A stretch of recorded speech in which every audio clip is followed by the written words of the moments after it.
Thank you so much for coming. We appreciate we don't like it when we run a little late in our study session and we miss the concert because you've all been being entertained by the Mountain View High School, Bromere? Okay, Bromere Men's Choir. Does that have something to do with like bro? Is this like the bro group? Is that? I got it. I can hang. Here we go. Okay. You've been being entertained by the Mountain View High School Bromere Men's Choir under the direction of Mason Schreiber. And you are lucky because you get them to be your performers of our national anthem. So if everyone will please rise and join us for the national anthem.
That was beautiful. I apologize. We're going to have you stand up and sit down a little bit. Go ahead and sit down.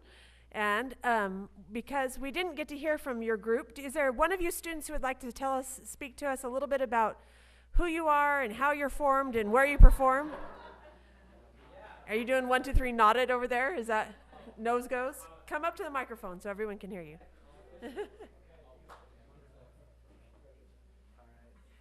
So what would you like me to tell about? Tell us a little bit about your group, where you perform. All right, so we are Bromere. You didn't know. We're from Mountain View High School, and me and my friend Adam Robles on the end over there, it's our senior year in high school, and we're like, you know what? We want to start like an all-guys a cappella group, and it's amazing to live in a community where there's so much support, and we were actually able to do that, because I know a lot of different places are not so fortunate to be able to have that. So I'm very grateful to have all these guys up here. And well, we just started this year. We performed. This is like our first official general public singing concert thing.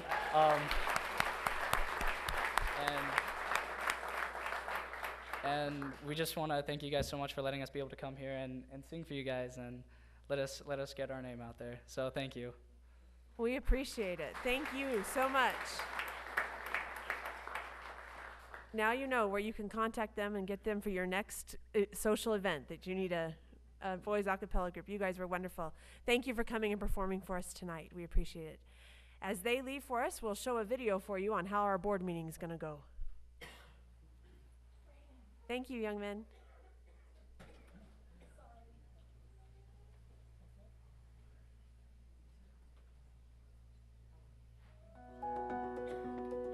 Welcome to the Mesa Public Schools Governing Board meeting. We appreciate your interest in the district. The 5 elected governing board members volunteer countless hours and serve without compensation. The president and the clerk of the board are elected in January. Under state law, the governing board may only discuss and vote on matters that are on the agenda for tonight's meeting. Agendas are posted a minimum of 24 hours in advance on the Mesa Public Schools website and in the Curriculum Services Center. Copies of tonight's agenda are located in the lobby. Members of the public may speak to the agenda items. If you wish to comment on any agenda item, please fill out a request to address the board form. These forms are also located in the lobby. Before the item is discussed, please submit the completed form to the assistant to the governing board. Members of the public will be given a maximum of 3 minutes to speak. Once recognized by the governing board president, please state your name. We ask that all speakers show respect and courtesy to others. During the second regular meeting of each month, the agenda will include a call to the public, which is an opportunity to speak to the governing board about a school district matter that's not on the agenda. Please submit a request to address the board form to participate in the call to the public. If you want the governing board to consider adding an item to a future agenda, you may submit your request in writing to the board at least 5 working days before that meeting.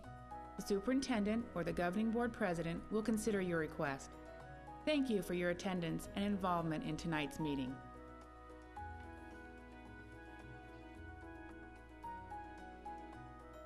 Thank you very much. If you are standing because you like to stand, you're welcome to, but there are seats up front, so if you were looking for a better chair, there's lots of them. In accordance with Governing Board Policy BDDH, public participation at board meetings, we will now stand for an invocation that will be offered by Pastor David Land of the New Life Assembly of God. Thank you for joining us. Let us pray. Heavenly Father, we thank you for your many blessings upon us. First of all, Lord, I just want to say thank you for young men who you've graced with talent, that shared that talent. I pray that your blessings would continue to be upon them. We thank you, Lord, for our school board. We ask that you would just grant them wisdom tonight, guide every decision. Lord, in a society where education is not what it used to be, I pray that the educational department of the city of Mesa will continue to instill great education into the hearts and minds of students. Lord, you have placed every one of them, as well as its teachers, as well as parents, to be the lights in the hearts of these kids.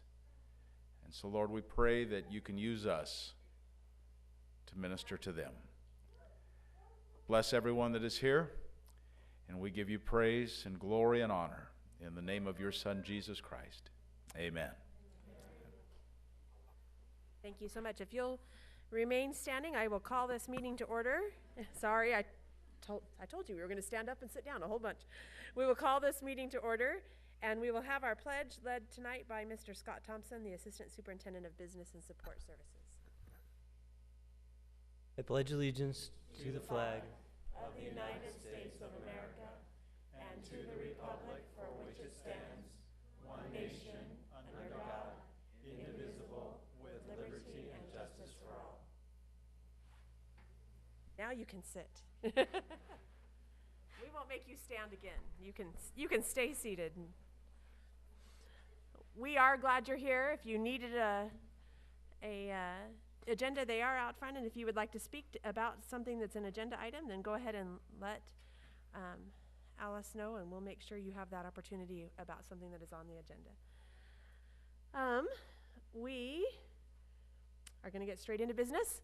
We will start with item number 6. We have 2 sets of meeting minutes to approve. Do I have a motion to approve the minutes of the regular meeting held August 22nd? I move for approval of the minutes of the regular meeting held August 22nd, 2017. Thank you. All those in favor?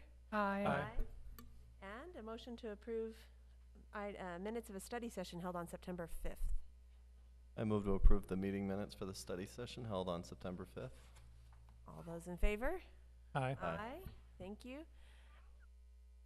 Oh, I forgot to excuse our board member, Kiana Sears. She had another engagement this evening, and she was here for the study session, but then had to slip out. So we are missing her tonight. And we will go to personnel. Dr. Holmes. Madam President, we're asking for your approval this evening of the certificated classified personnel requests, including the addendum. Do I have a motion? I move that we approve the personnel requests with the addition of the addendum. All those in favor? Aye. Aye. All right, we get to item 8, a consent agenda. The consent agenda has a group of items, and all items will be considered as a group and will be approved with one motion. There will not be a separate discussion of these items unless a board member or citizen so requests, in which case the item will be removed from the consent agenda and considered as a separate item. Are there any requests to remove an item? All right, do I have a motion to approve the consent agenda? I move for approval of the consent agenda. All those in favor? Aye. Aye. Aye. And Dr. Cowan, look at that, we're on item 10 already of our agenda, just for you. Well, I'm going to slow things down a little bit here because we've got some wonderful people to recognize. Good evening, ladies and gentlemen. Welcome. On behalf of our governing board and the district administration, I'd like to welcome everyone in attendance, as well as our television and web viewers as well. Mid-September marks the beginning of autumn. You might not believe that with 108 degrees today, but it really does, and signals the important district events and activities, such as the launch of our Mesa United Way campaign. Mesa Public Schools believes in offering our time, talents, and financial support to assist our neighbors in need. Many families in our community directly benefit from programs sponsored by this wonderful organization.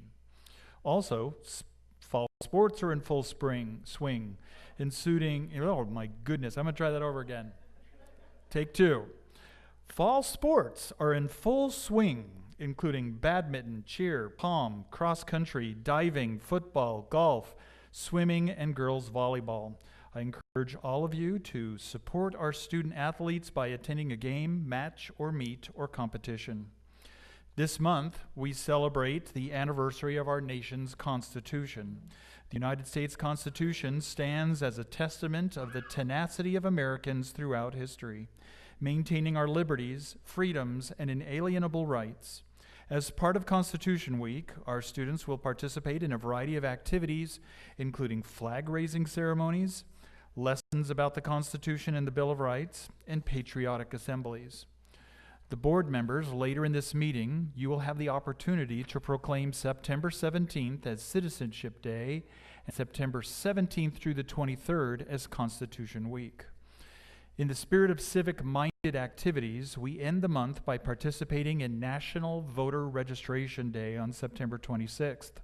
Mesa Public Schools is partnering with Inspire Arizona, a nonprofit and nonpartisan organization that supports high schools in encouraging eligible students to register to vote. Now for some congratulations.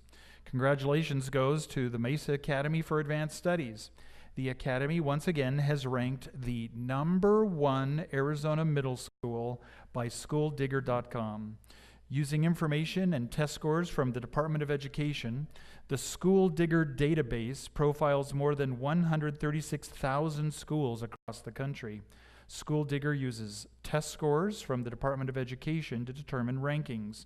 This is the 4th consecutive year the Academy has earned the top spot as Arizona's #1 middle school. Congratulations to Mesa Academy.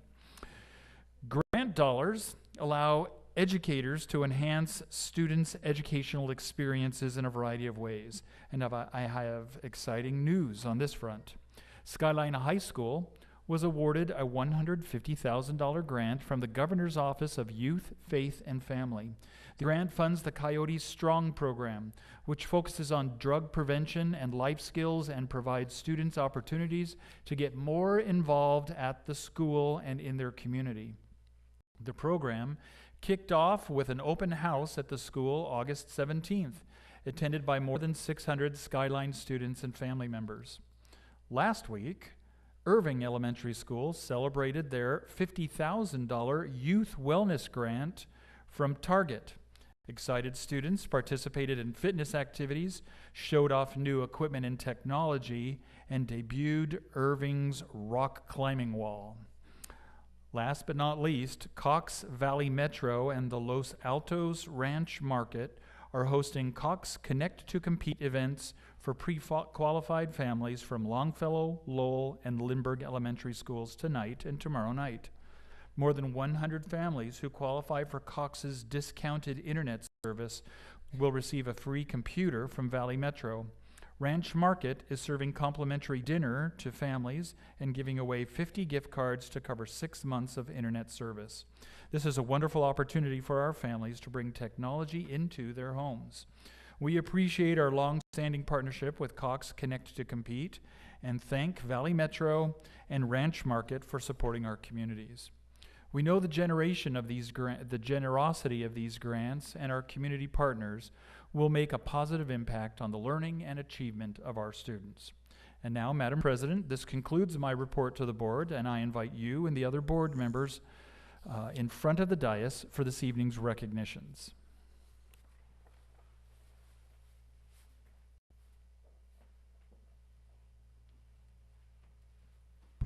Mesa Public Schools partners with the Alliance for a Healthier Generation to implement healthy policies and practices supporting student performance, attendance, and behavior. This year, 30 school districts have earned a spot in America's Healthiest Schools list, giving Mesa Public Schools the most awardees of any district in the country.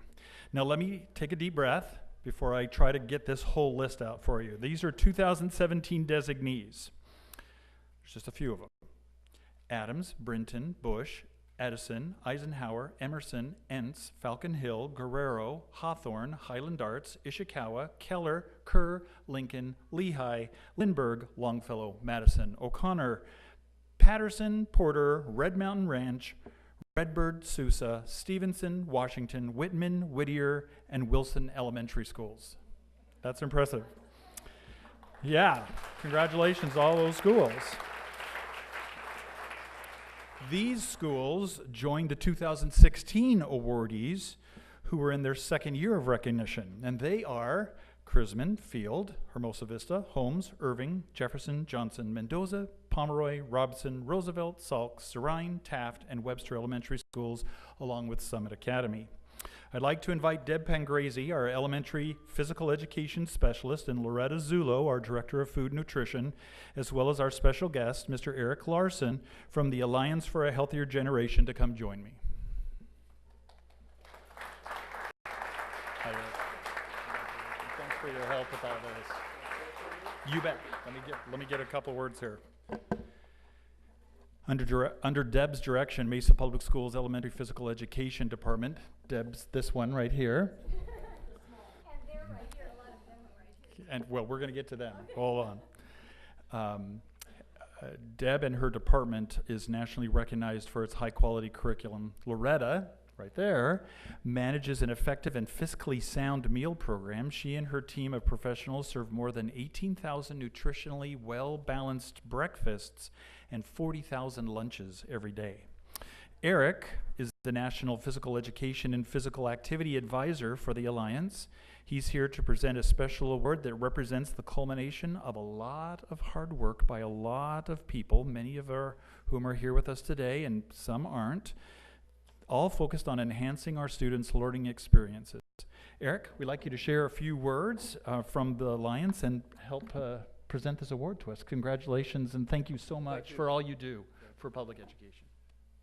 I am absolutely thrilled to be here today to represent the Alliance for a Healthier Generation. 30 schools recognized, 29 bronze, 1 silver, and guess how many schools are recognized in Arizona? 30. They all come from Mesa Public Schools. Is that amazing?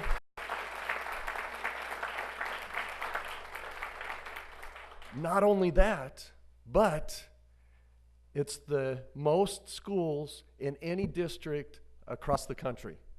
And we work in 30 states, including Washington, D.C. And Mesa Public Schools, with the collaboration of Deb Pangrazi and Loretta Zullo, have put this together to be a model for school districts across the country.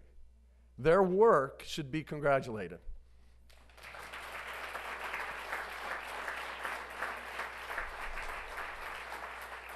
And let's not forget the wellness committees at the schools, the physical education teachers, which many are here today, the principals, the other teachers in the building, The nurse many times are on that wellness committee. Anybody that's involved in the wellness committee, parents, everybody should be congratulated for 30 schools receiving America's Healthiest Schools Award.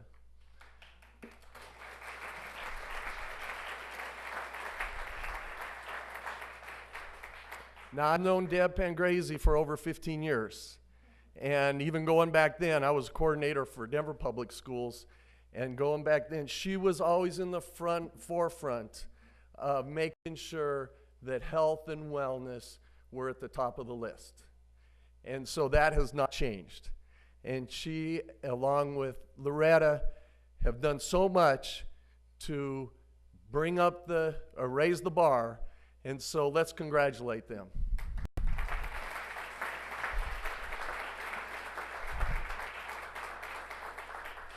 It is my great pleasure and honor to present to Dr.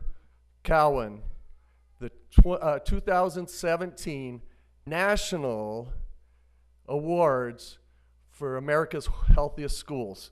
So, Dr. Cowan, congratulations.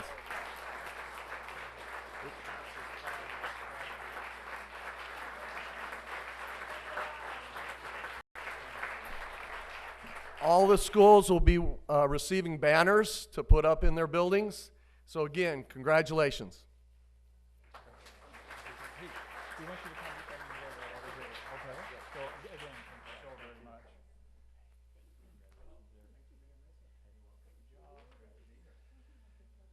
Every time I see those two, I think of carrot sticks on a treadmill.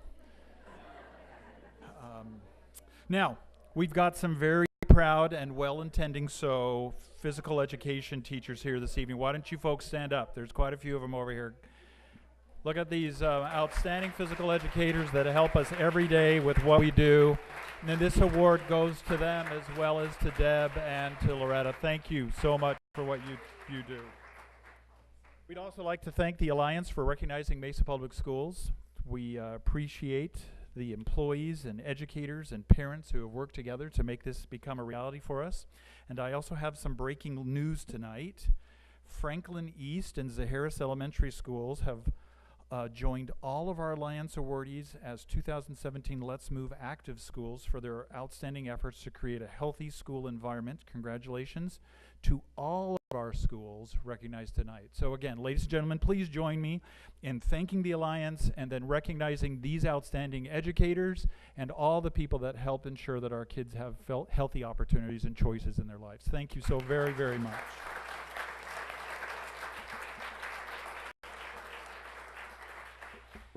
Now we're going to move on to item 11B, and that's spotlight recognitions. For many years, we have enjoyed celebrating students, educators, and employees and volunteers of the month at our board meetings. Tonight, we're excited to debut a new program called Spotlight Recognitions. This new format is designated to give our community a more comprehensive look at our schools, programs, and departments, and recognize some incredible individuals along the way. At our schools, we're celebrating outstanding students, volunteers, extraordinaire, and employees and educators who make a difference and customer service champions. Departments highlight employees who make a difference and customer service champions as well. This evening's Spotlight Recognitions includes Eisenhower Center for Innovation and the wide-reaching Purchasing Department. And now I'd like to invite Principal Robbie Meldow of the Eisenhower Center for Innovation to please join me at the podium while we watch a brief video about the school. Come on up, Robbie.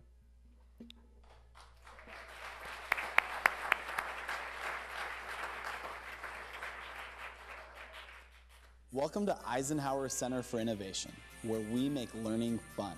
My name is Robbie Meldow, and I'm the proud principal of this elementary school.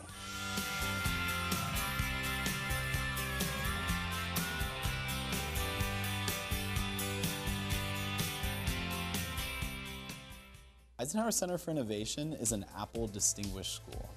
Every student has access to their own iPad each day, but beyond that, teachers use iMacs and Apple TVs and have received extensive training in how to incorporate technology in every aspect of the learning experience. Having technology in the classroom makes everything a lot easier because I can display things on the screen. I can use different apps to have the students interact and engage in their activities. Kids are able to have fun learning and using technology in a way here that isn't possible at many other schools around the globe. The best thing about Eisenhower Center for Innovation is our students and families.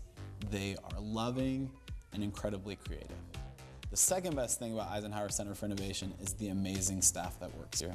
Every one of them is dedicated, tech savvy, and knowledgeable in so many areas that go into supporting the learning and growth needs of every child that we serve. At our school, we are part of a movement to transform education for our children in Arizona. We'd love for you to come and visit us to see what that's all about.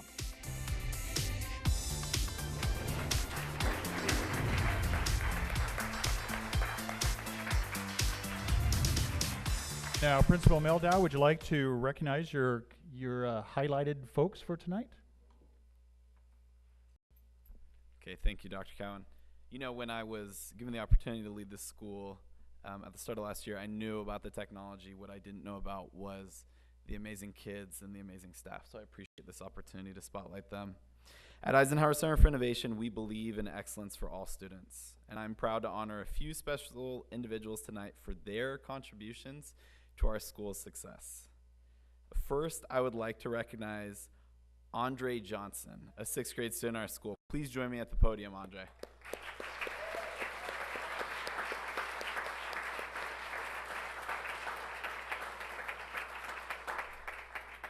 Okay, let me tell you a little bit about Andre here. He is a star.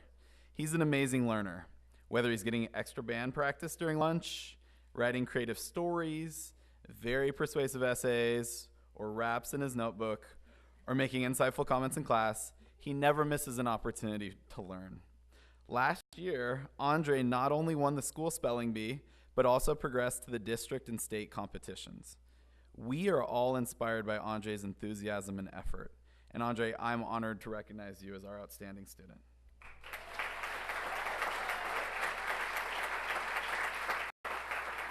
And Andre, you can stay up here as we celebrate another member of our community.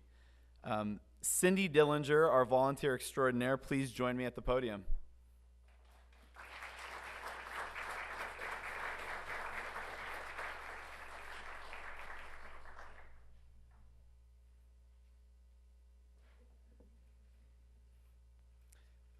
Let me tell you a little bit about Cindy. Cindy first of all, is an incredible mother. Most important thing to say.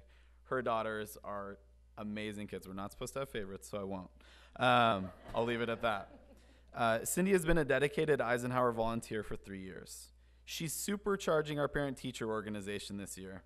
She's printed beautiful shirts. They're featured in the back. We have some PTA members back there. Recruited a massive number of volunteers and has amazing fundraisers and activities already planned for the future.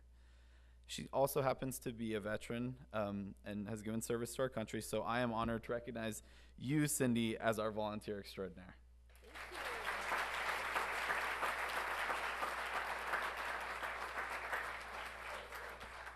Okay, next up, we'd like to recognize and celebrate another member of our community. Tori Griffith, ELD kindergarten teacher. Please join me at the podium.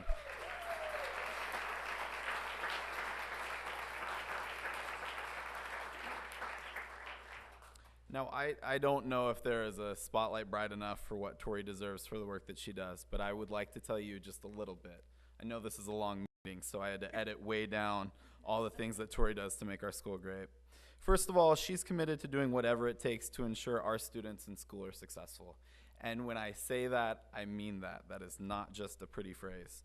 She is the backbone of our PTA and our teacher technology training program. She's a model PBIS teacher and builds many relationships with students outside of her classroom who need a little extra support. It's impossible to count all the ways she makes Eisenhower a better place. And one little addition we are very excited to announce, we just found out last week that Ms. Griffith is a semi-finalist for the State English Language Teacher of the Year Award for all of Arizona. So congratulations, Ms. Griffith.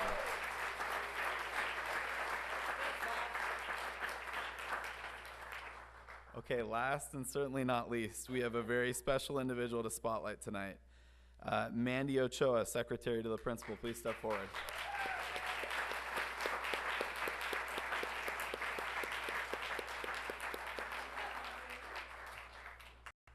Just a little thing I'd like to point out, if you are a principal who's had the pleasure of working with Mandy, if you could stand for just a second.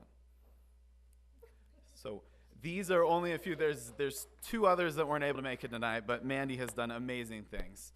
So need to tell you a little bit about Mandy. She's served under 5 principals at Eisenhower. You have no idea. Her knowledge and abilities are unparalleled. Mandy exemplifies customer service in her love for our students. Whether a kid needs a pep talk during a rough time or the chance to celebrate good choices they made, students love Miss Mandy. Staff members love her too. In fact, every teacher, and I challenge on this, every teacher at Eisenhower has a story about how Mandy solved a problem for them. I am honored to recognize you, Mandy, as our customer service champion.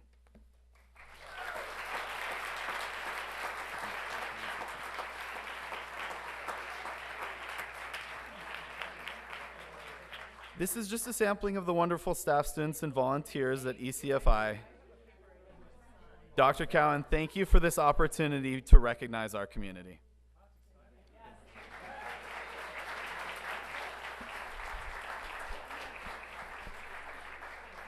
So those are our Eisenhower Eagles, and we're so proud of all of them. Let's join one more time in recognizing and thanking them, along with their colleagues who do such a wonderful job.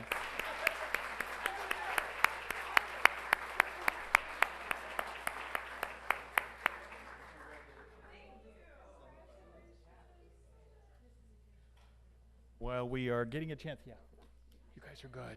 You're excused your second period class. We want to recognize we have a special guest with us today. Senator Bowie, if you'd stand and so everybody can recognize you. Arizona Senator, we appreciate him and his support of education. Thank you for being with us today.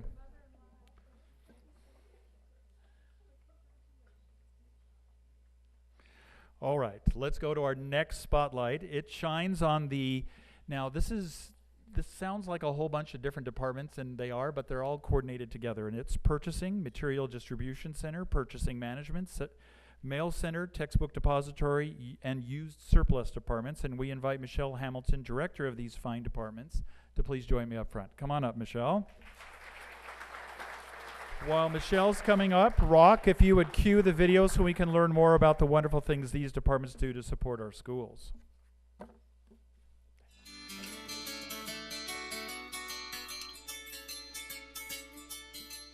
I'm Michelle Hamilton. I'm the Director of Purchasing, Property Management, Textbook Depository, Used Surplus, and MDC Warehouse.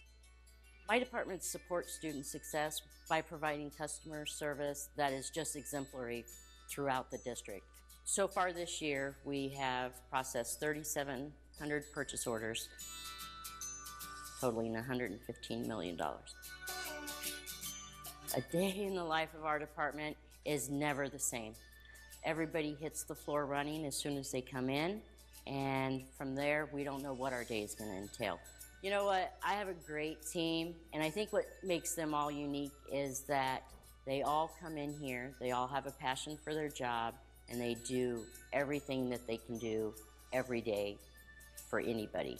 I love coming to work every day because of my staff and my team that I have. We have done some incredible things over the last 5 years, and they just make it fun. In fact, we have a motto, and it is, we do great things for other people.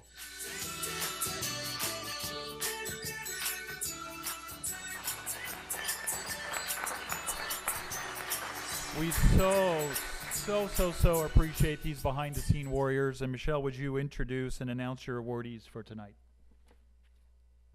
Thank you, Dr. Cowan. Purchasing, MDC, Textbook Depository, Mail Center, Property Management, and Used Surplus are just a few of the departments that help our school district run smoothly. Tonight, I'd like to honor 2 members of our team who exemplify hard work and excellent customer service. Gary Barkman, Procurement Supervisor, Operations. Gary.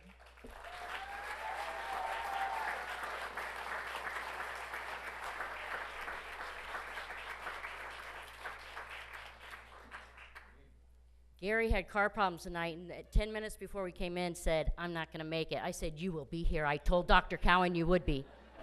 I dropped your name.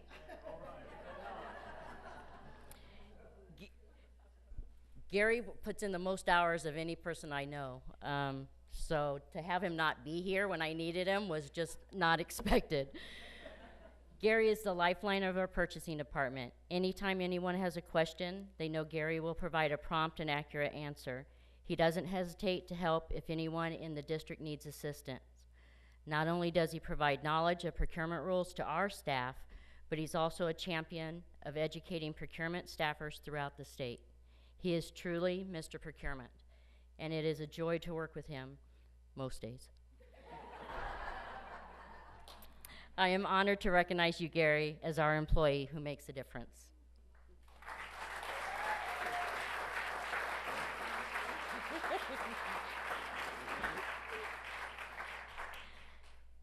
Okay, Jenny Pitzenberger, Procurement Supervisor at MDC. Please join me up here.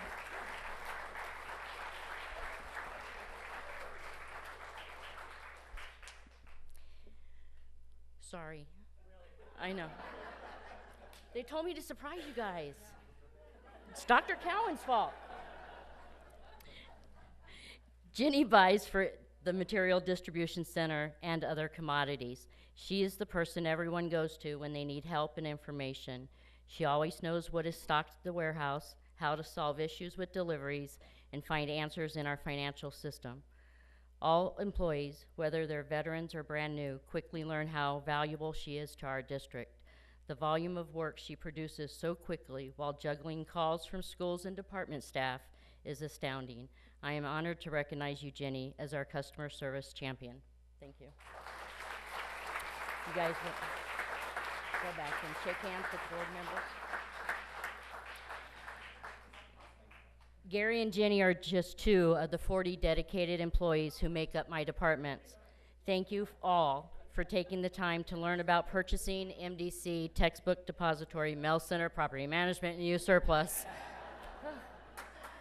I don't even have a business card with all that on there, so thank you guys very much.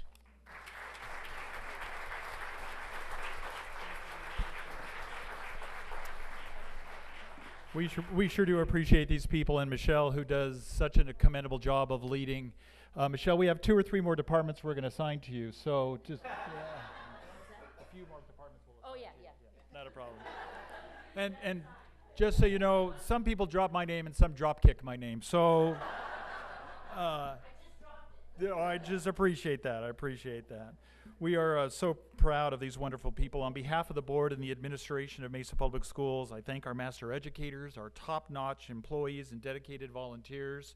Your individual and collective efforts inspire our young learners, they inspire your colleagues, and they give children the tools to be successful in life, which is evident in our outstanding student represented by this evening's meeting. We congratulate each of you. Our Spotlight recipients receive a certificate of appreciation, an Amazon gift card for personal use from the Mesa Public Schools Foundation. In addition, our volunteer extraordinaire received a candy-filled tumbler, and our outstanding student is recognized with an official portrait, which will be displayed at our governing boardroom, and you can see last year's recipients, because our young man is the first one of the 2017-18 school year.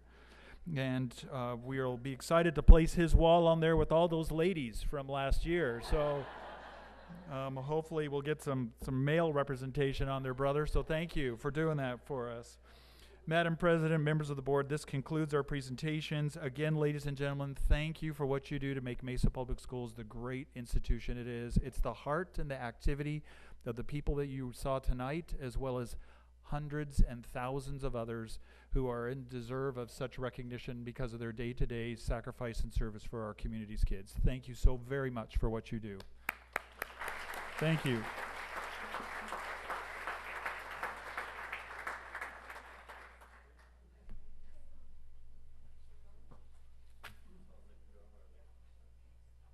If you were here for an award and you don't want to stay for the next part, which may or may not be more exciting than the part you've already seen, you don't have to stay. You're welcome to leave. This is a little pause, a little intermission in our meeting.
Oh, we thought that would clear the room.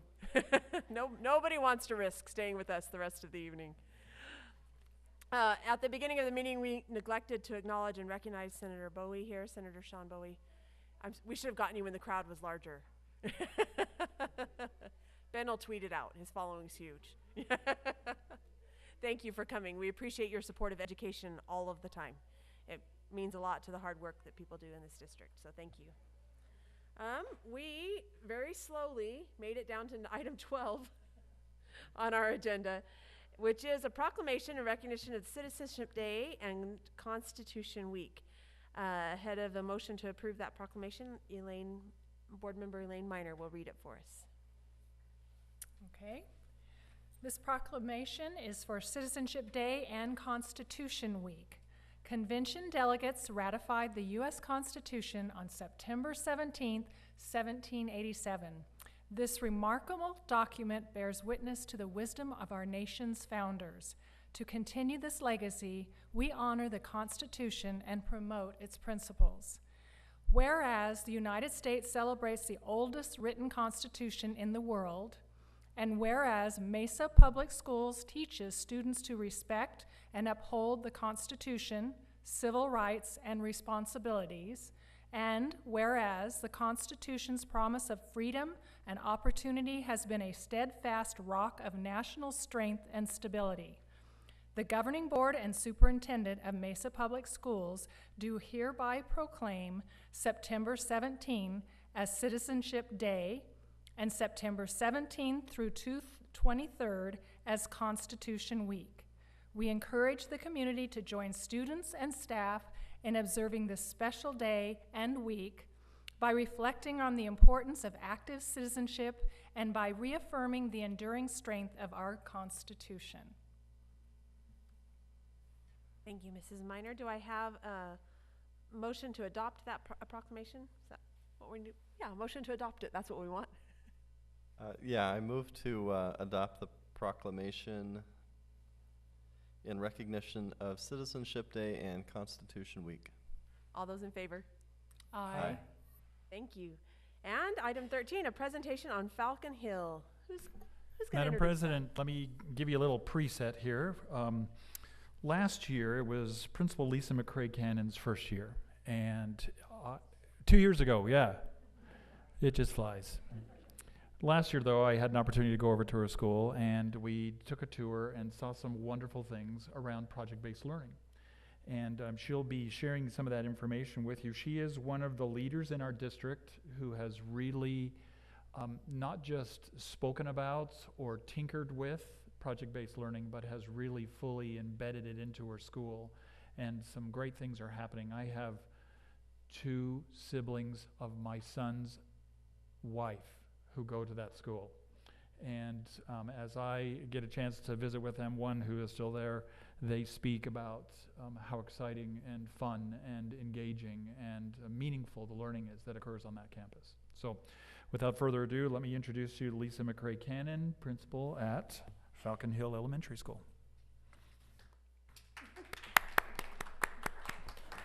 Thank you, Dr. Cowan.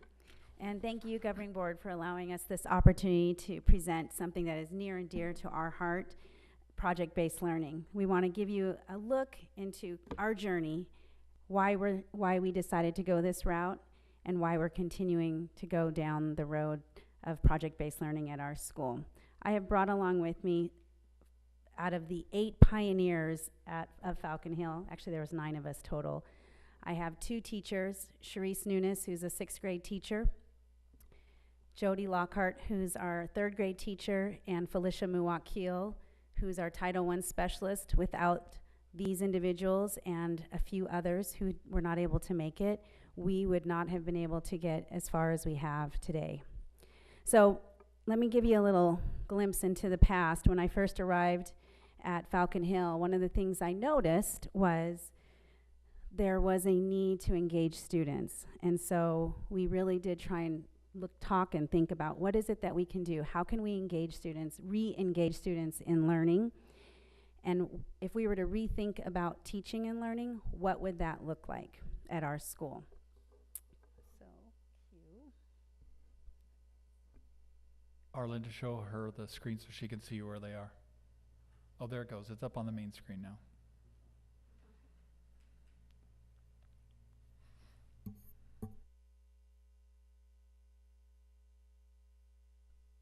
You remember what it was like in school. It was boring.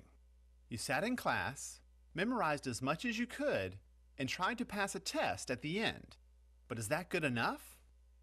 These days, school can be more interesting and effective by focusing students on work that matters. This is project-based learning explained. So at Falcon Hill, that's just a brief introduction from BIE, who has really helped support our learning as teachers, as an administrator. We have been able to attend some their trainings, but it forced us to rethink of our role. And so if you look at this slide, where we started as educators was really a fixed mindset. We thought of our role as the givers of information, and so kids had to come and we had to present to them and share all of this knowledge that we held in our brain. Fortunately, we now have a different way of thinking, and so as a community of learners at Falcon Hill, we have responded a little bit differently. We've changed and shifted the way we think so that our role is more about what we do as facilitators of learning, but also we've learned to change what we expect from our students. And that is the critical part. So on this slide, we've embraced this. What we thought before, but what we think now is we're responsible for guiding the students, but guiding them to take ownership of their own learning. So I'm gonna ask the two teachers to come because I think it's important to hear from their perspective what it means for them as teachers and what they've seen, how those roles have changed for the students as well.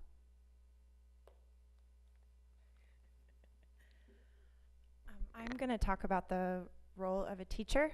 I used to think that my role as a teacher was the source that provided the content to my students, but now as a PBL teacher, my role is to be the facilitator to students as I help support them in discovering the content. I used to think that my role as a teacher was to ask the questions and to lead the discussions. I now realize my role as a teacher is to provide the environment in which students initiate higher order questions and as well as discuss and challenge one another's thinking. I used to think that when assessing a student, my role as the teacher was to use traditional assessment practices to monitor the content, but as a PBL teacher, I still continue to use traditional assessments, but also assess success skills such as critical thinking and problem solving and collaboration. Some ways in which I do this is by allowing students the voice and choice in assessing, making sure that students understand and can use their own tools of assessment, such as rubrics, allowing students the opportunity to improve upon their work. PBL has helped me to see that it is more powerful for students to hear a range of assessment voices, not only from me, but from receiving feedback by their peers, outside experts, parents, and community members.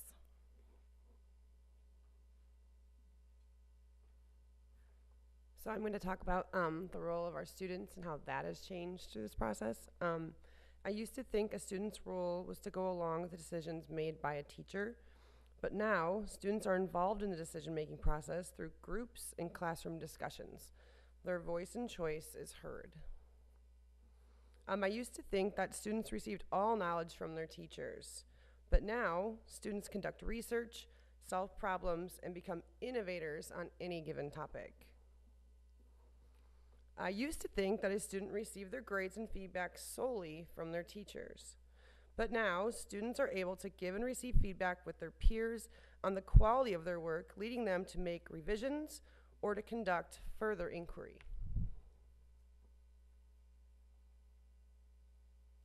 So as the instructional leader, it is my job to support these individuals as well as the rest of our staff at the school to make sure that they have all the resources that they need to be able to prompt student learning, student engagement, student cognitive engagement, which is really our focus.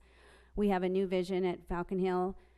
It's long, so I'm not going to give you the whole thing, but the most important part that kids know and kids are remembering is that they have the power to learn, the power to excel, and the power to own their future. And through project-based learning, we have found a model that allows us to give them that. So if you would, you've heard from us, but this is even better way of getting a glimpse into what project-based learning looks like at Falcon Hill.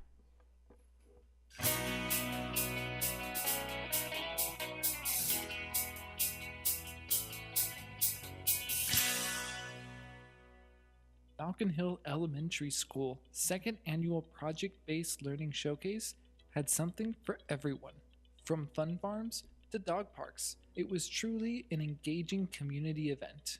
Students are presenting their ideas that they created based on our driving question. Our driving question was, how could we fill the vacant lot at Alma School in Southern to make it a community space? And then the farm is where the employees grow the food for the farmers market. And in the dog area, it's outside, and the cats are inside. In the dog area, there's a pool. The importance of the showcase is for the students to be able to share what they have learned and what they have created and explored with not only their parents and their peers, but also the community. Teachers and students have embraced project-based learning. We all think it's important because it's hands-on, it's student-led. They get to be a voice in their community. I like PBL because we're in charge of our learning. We get to build stuff and be creative. I like PBL because it's not the same thing that we do every day. It's always different. It really gets you excited, and it really gives you like the adrenaline, and it really gives you that like extra push to get through the day. Parents have also seen the impact of project-based learning. It helps, I think, to prepare people more for life in itself. It's not just reading about things, but actually doing things. Since the PBL program started, I've noticed that my daughter is more confident, and she really likes school now. PBL gives our students an opportunity to own their learning and to learn 21st century skills. And so they're not only connecting their learning to themselves, but they're connecting it to the community and things that they can improve in our community.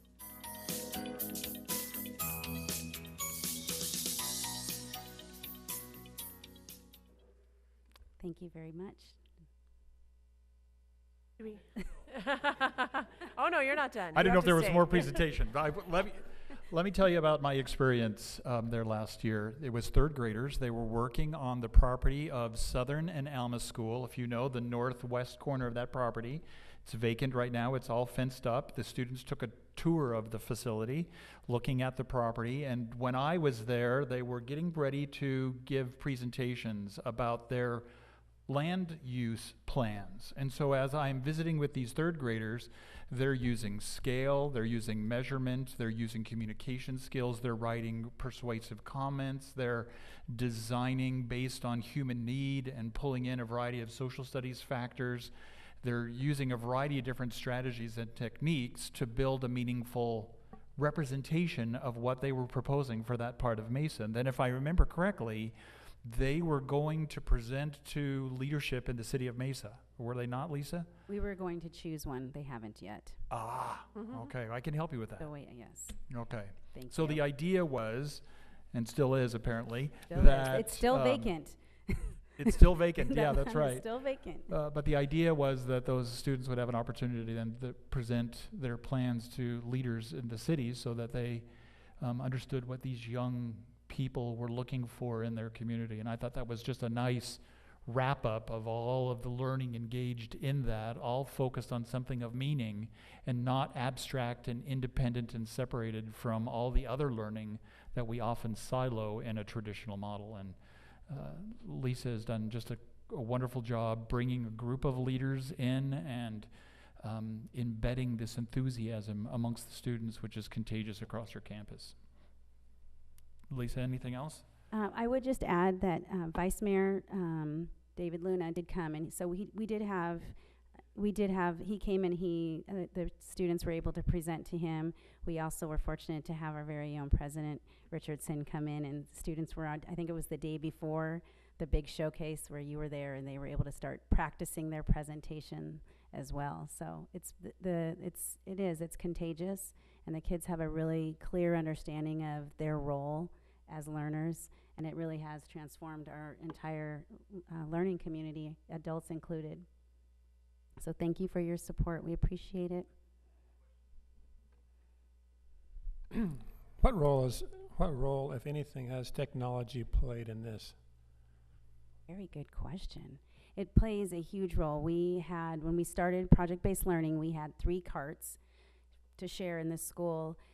As a result of the need, the teachers, we wrote 3 grants, applied for 3 technology grants last year. Were awarded 2 to the amount of $10,000 in order to buy more technology for the school. So for the students, they're creative. The teachers have been very creative in sharing and trying to create schedules so that their students can all be able to access the technology.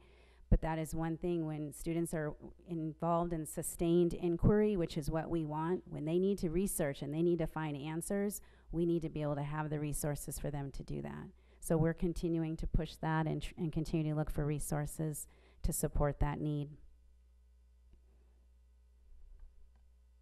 Have you noticed in the students that would typically be more shy, laid back, sit back in the back of the room, have they felt more confident that they can participate in these kinds of activities? Have you seen a change in that type of student?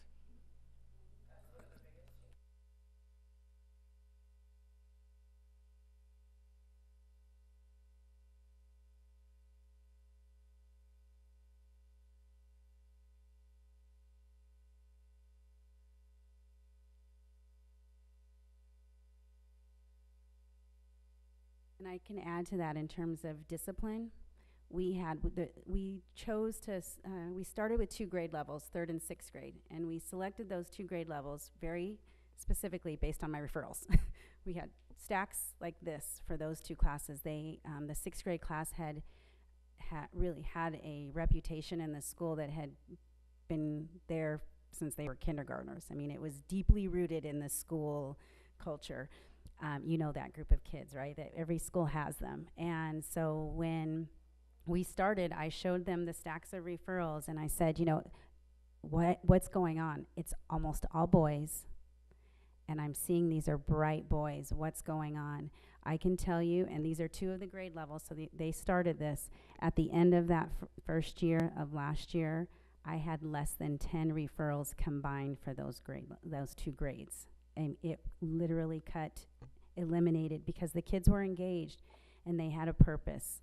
We have tons of stories we can tell about those disengaged young boys, 6th graders especially, who had learned who they were as students. They believed that they couldn't do well. They believed that they were going to be in trouble. They believed that they didn't have all the things that were expected of everybody else. And we saw them. It took work. It was not easy. I don't want to pretend like it was easy. It took a lot of effort, but the teachers, the planning that goes into this, the teachers spend a lot of hours. We dedicate a lot of our monies to making sure that the teachers have time to collaborate. So they're living project-based learning. We all do that in our jobs. So we have to make sure that we support the teachers to be able to do that, so they have sustained time together to plan. And then the reflection days. These teachers, we put it in our calendar after every unit, after every project-based showcase. The teachers take a professional day and they reflect and they revise those units to make sure that they're ready for next year. So they're able to take it while it's still fresh, and they go in, they make changes so it's ready the next year. And that part, that they would probably agree that that is. We also have the students reflect on it. Mm-hmm. Take their voice of what they thought went well and what suggestions they have for the next upcoming grade, and we really take that into account as well. And again, that's giving them another chance to have their voice heard. So we take both their reflection and our reflection to take it for the better. Well, what I'm hearing you say is really interesting, because we have sat in many programs or presentations where they're talking about the differences between the way boys learn and the way girls learn. And girls are those who can sit in a chair and listen and sit still. Boys are more active learners, and they've oftentimes been labeled as troublemakers because they have a hard time sitting still and they get busy. It sounds like this really addresses that issue that we're always looking for, that brings both sexes together in the same learning activities and addresses their learning needs, their learning set of skills, and the way they learn. So this sounds very interesting. I'll have to come out and see this. Would love you to. And you're absolutely right. It teaches the collaboration skills and the communication skills are two skills that we know we struggle with in schools. And so teaching the students how to communicate with kids who don't think like them. I mean, as adults, sometimes we struggle with that. So when we put kids into a group, it doesn't happen magically. Those 4 C's that we focus on, the communication, the collaboration, the creativity, and the one I always forget, critical thinking, which is always, we can't, that critical thinking piece is always there, but if we can't get them and teach them how to communicate what they're thinking, then we've really lost them. And so the teachers spend, I can't say I spend, they spend a tremendous amount of time working on just teaching kids how to communicate, learning who they are and their strengths. Our 6th graders are going to Fremont and Shepherd knowing their color personality, and the difference between growth and fixed mindset, and knowing when to identify when it's working and when it's not for them, to be able to have those self-advocacy skills when they're working with peers and talking with adults to make sure that they are communicating their needs as well. So it has been it's been transformational for us. And we are excited because this year we did roll it out with 4th and 5th grade. And again, it's lots of support. So it's a learning. We're only in year 2. Our K2 grade levels, who I did not ask to step in and step up to the plate, when we offered the training, every single teacher said, please let me do it. And so every grade level in our school, K6, we are project-based learning. I've got more of a comment for you and then question for the district, but this comment, I fully support this. Education needs to be innovative. We need to be adapting to the way that students learn. Kids today don't learn the same way that I learned, I don't know how many years ago, and that Dr. Cowan learned last year. But I guess my question for the district is, seeing the success that they've had there and the involvement that the students have had and just the experience, what are we looking at from a program expansion? Yeah, that's a great question. That's a great question. You know, this year we have taken the grip off a lot of things and are giving schools opportunities that in many instances have always been there, but they haven't felt comfortable in pursuing and engaging in things that are responsive to their school communities. Lisa, as a pioneer, recognized this right at the beginning as she started her administrative career as principal, and then led right into 2nd year implementation, which was extraordinary and quite courageous, actually. And Lisa, you're to be commended for what you did. That was a fabulous thing, and you had some outstanding educators to help you, if not to take leadership in that. We are seeing those kinds of communications going on across the district right now. They might not all pursue PBL, but they could be pursuing a STEM approach or an arts integration approach or a variety of different strategies, recognizing that they own the opportunities to better meet the needs of their kids. And that's the underlying message that we keep sending to folks, is the needs of the student come first. I say that singularly because it's each student individually and their individual needs, and the schools wrestle with that. That's not an easy thing to just materialize right away, and takes a great deal of thought and contemplation. Lisa would probably tell you that it took a lot of pre-work to get them to the point of launch. And that's where many of our schools are right now, as they look at and explore what pathway or pathways they want to pursue toward excellence at their respective schools. So many of them are on this kind of trajectory, but not quite as accelerated as Lisa and her team are. My question kind of piggybacks a little bit on Ben's, because you mentioned you offered training. What kind of cost is associated with that? What kind of budget did you use at your? Okay. It's a lot of money. So we chose to go gold standard, which is Buck Institute. And when Dr. Cowan made the call and said, don't worry about the money, you just come up with your plan. I have never heard Dr. Cowan say, "Don't worry about the money." I So I don't know was what kind of day typing you in the got him meeting, on. and I quoted it. So when he came to visit, I said, "You Remember? said you said this." Good. That was during smart. the Good. meeting. And so the first year we were able to send nine of us went to Napa Valley. It's not a bad place to go for training. Napa Valley to actually, let me back up. We actually divided as a team and went and visited schools because we wanted to know what it looked like. And so we went on a tour of K-12 schools that were doing project-based learning. Most of them in the Napa Valley area, they have definitely been leaders in this particular area. And then we went and looked for schools in Arizona. And so we did found some stellar schools that had already started doing it, especially at the middle school level. After we saw it, we were like, yes, this is exactly what we thought it was. We can do this.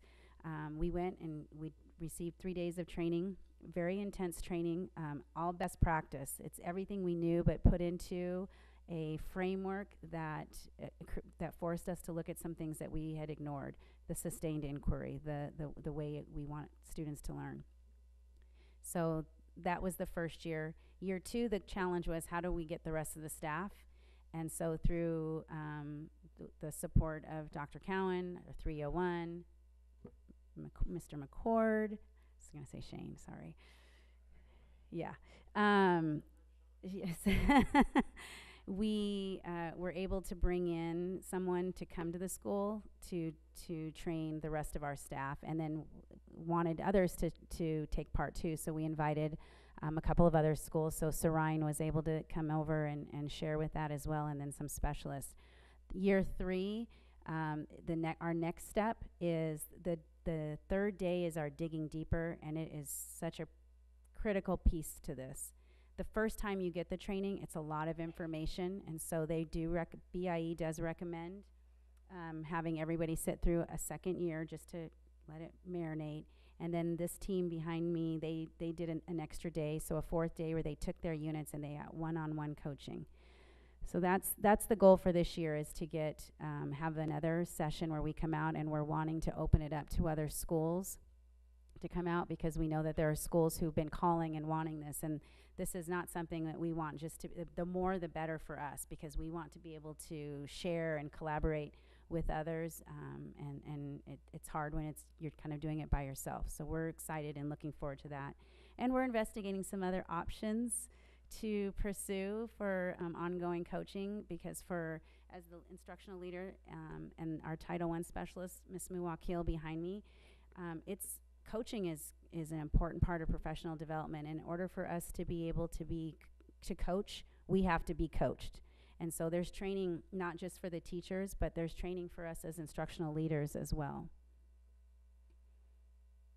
Well, I will add my own little testimonial that, I visit a lot of schools through the course of a year, and I can tell you, I know I was in Sharice's classroom. I know I went through the color personalities. These kids learned what kind of learner they were, how they functioned in a group, so that they would know what their role would be. And they had stop animation that they were presenting with. They had prezzies, they had computer programs, they had all kinds of art, like mobiles and things that they had created to learn, to show that. I was trying to make a note of, they had quizzes you could take, they had habitats, they had things and adaptations. They had animal adaptations that were amazing, with giant wings and things and ways they have changed over time. It was really, really impressive. And so I thought, as an observer, I learned more coming to see your project-based learning than I often learn when I go visit a school, because the kids were so engaged. They were excited and motivated to present it to me, and then I learned more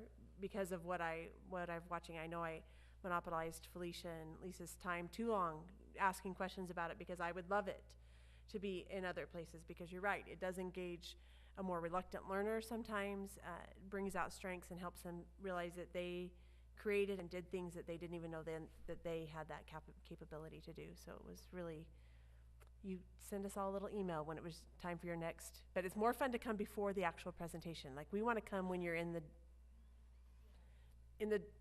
there was one kid sitting in some kind of tinfoil box in the hallway or something, like he was trying to figure out how, and honestly, he'd get like a Nobel Prize in science if he actually finished what his goal was. But he dreamed big. Like, he had a big goal for what he wanted to do, and it was really, really impressive. So thank you so much for letting me come that day and for coming to present to us tonight. And we know you had nothing better to do on a Tuesday evening, so we hope Lisa gets you Dairy Queen on the way home or something like that. So thank you. Thank you very much. Money is no object, so just Thank you so much. Thank you to the Falcon Hill team. Thank you for what you do. Thank you. Item 14, our first hearing. Is that Dr. Lesser? You got it. President Richardson, members of the board, we're bringing forward tonight two policies, Policy AD, Educational Philosophy, and Policy AE, Educational Goals and Objectives, for a first hearing. So there is no approval tonight. We'll bring it back in 2 weeks to talk about these policies a second time. And at that particular meeting, we'll ask for your approval of the recommended changes. Now, several weeks ago, Dr. Cowan came to the leadership team and presented these two policies. They were created in 1986, and they have not changed since 1986. And his question was, take a look at them, provide some recommendations, and see what we might do to update both of these policies. And the result of our collaboration is we're here this evening to recommend that we actually eliminate Policy AD, as you can see by our sample that's attached to the agenda. The reason why we're requesting to eliminate it, we think it's rather redundant because we have a number of other policies that target the content of our educational philosophy, which is about staff, parents, community, and students. And just to name a few, we have a policy KD called Parent Involvement in Education. We have another policy KBAA, which is Parental Involvement. We have policies both for professional staff and support staff, and we also have a whole section on student learning and health and safety and wellness. And so as a result of that, we feel that eliminating this policy that was written in '86 and not revised until now would be the most appropriate action to take.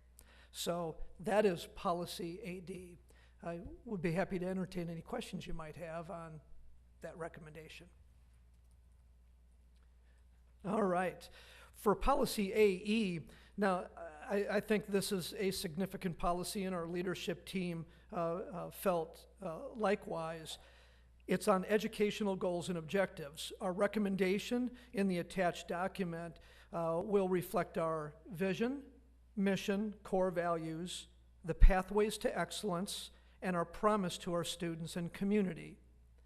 I think the recommended changes make it very succinct on what our efforts, our goals, and our ambitions are.